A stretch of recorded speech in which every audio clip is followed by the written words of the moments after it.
காங்கிரஸ் தலைவர் சேகர் அவர்களே, செய்தி தொடர்பாளர் சரவணன் அவர்களே, வட்டார காங்கிரஸ் கட்சி தலைவர்கள் மணிகண்டன் அவர்களே, மணிசங்கர் அவர்களே,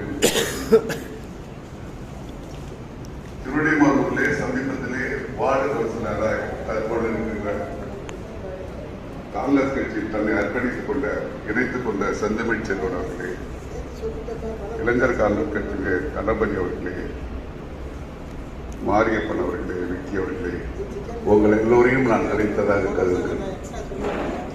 ரொம்ப மகிழ்ச்சி. 12 வருஷத்துக்கு அப்புறம் ஒரு மகிழ்ச்சியை அருமை நண்பர் சந்திரமோகன் வழங்கியிருக்கார். 12 வருஷம் நான் மாவட்ட தலைவராக என் ஆய்ச்சிரிய எத்தனையோ அணிகள் இருக்கு காங்கிரஸ்ல. வழக்கறிஞர் பிரிவுக்குன்னு ஒரு அணி கூட்டத்தை போட்டு இன்னைக்கு சிறப்பிச்சிருக்கு கும்பகோணத்தில் தஞ்சாவூர் சொன்னா அதற்காக நீங்கள் தேர்வு செய்த அவர்களுக்கு நன்றி கூறி உங்களை நான்